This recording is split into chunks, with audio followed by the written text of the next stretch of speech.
I'm going to fill you in on a little secret I'll let you in on. Don't tell anyone else beyond this room. I was just sitting up here with Chief Manger, and we were reminiscing.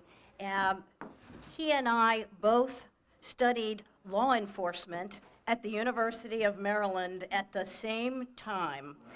And I know it's hard for you to believe that we were there at the same time, given that he has gray hair and I do not. As a matter of fact, I'm getting to the salon tomorrow just to make sure that I don't. So, now, of course, we both graduated with degrees in law enforcement, so you can see who was more successful in it than I was. But it's lovely to see him, and I always enjoy that.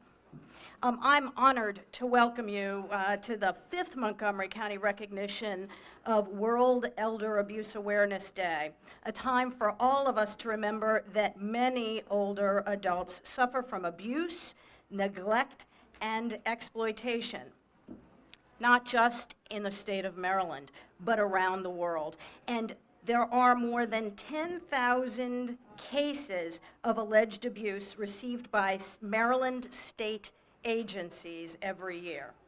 And of course, as has been noted, we know that for every case that is reported, 24 are not even reported.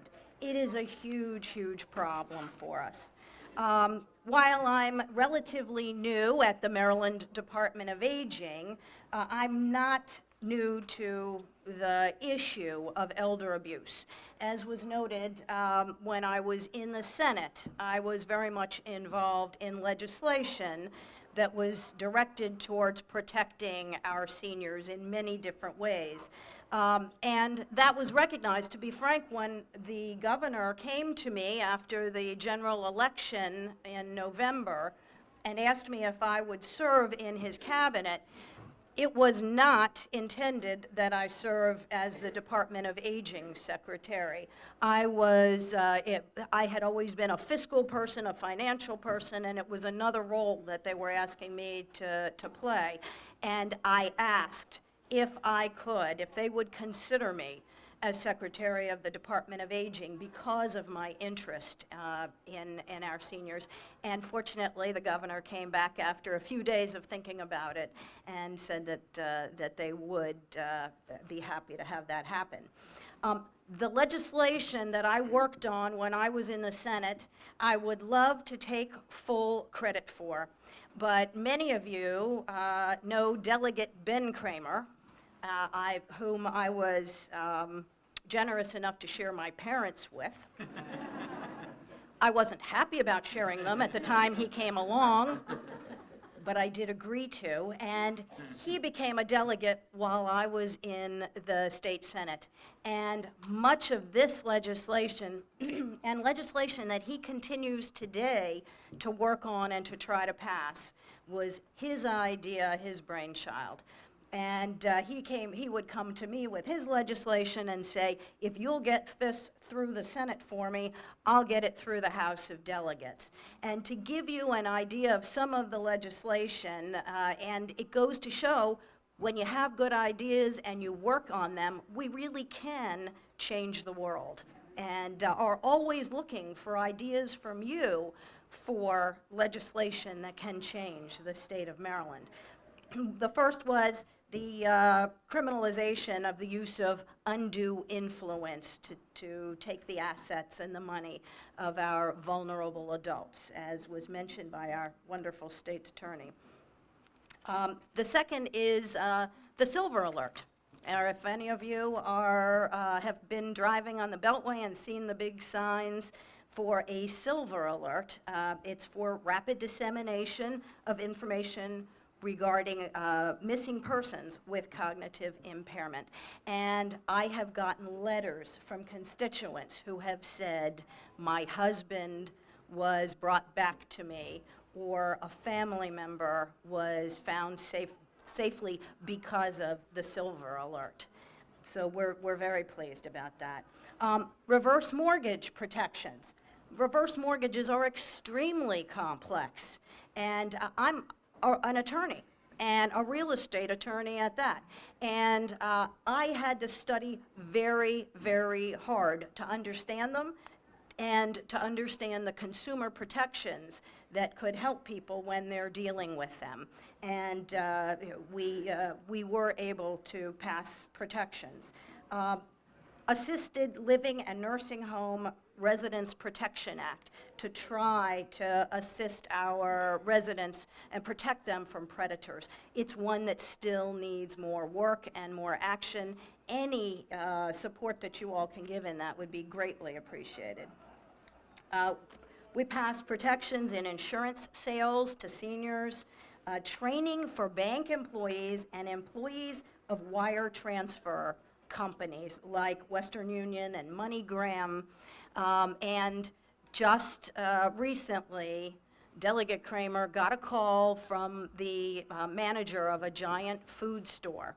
A woman had come in trying to buy a $10,000 MoneyGram, a wire transfer of some type, and the employee had been trained through this bill that passed that requires training and recognition of fraud and abuse. And so she was alerted, she knew what to look for, and the woman who wanted to purchase, the customer who wanted to purchase the $10,000 wire, got very angry with her and said, "You have no right to get involved in this, I just need to send this money."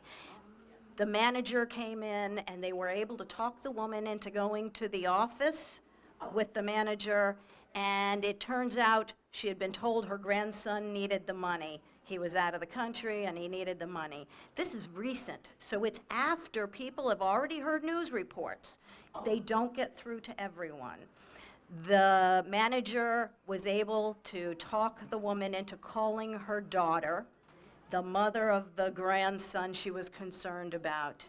And in fact, the grandson was sitting right there at home with his mom. And they saved $10,000 of this woman's very hard-earned savings. So these things do make a difference. There is one more bill that Delegate Kramer is working on that I want you all to know about, and that is legislation that would give the state's attorney's office the authority to file civil actions to reclaim assets. And it would be the first in the country, and that's coming up. He has put that in. Some of these bills took more than 1 year to pass. They failed 1 year, we brought them back and worked them and explained them better, and they passed a second year. This is one that hopefully will pass in the coming legislative session. I'm very proud to be a Montgomery County resident, even though I am representing the entire state right now. Montgomery County has the largest event of this kind in the state. And all of these people who are working to protect our seniors make it happen, and it is unusual. And we're really far and away in advance of most of the people in the world. I would like to, on behalf of Governor Larry Hogan, present a proclamation, and I think it would be appropriate to have the state's attorney come up here for the proclamation. Thank you. Chief? Come on, Chief. Oh my. I think the heads of the agency. Great, great. If you'd hold it. Oh, you know what? I don't know that I'm going to read the whole thing. I think you'll be bored if I do. Let's just say that. Read the end part. All right, we'll read the end. Now, therefore, I, Lawrence J. Hogan, Governor of the State of Maryland, do hereby proclaim June 14th through 20th, 2015 as Elder Abuse Awareness Week, and recognize June 15th, 2015 as World Elder Abuse Awareness Day in Maryland, and call upon the people of our state to join in supporting this observance.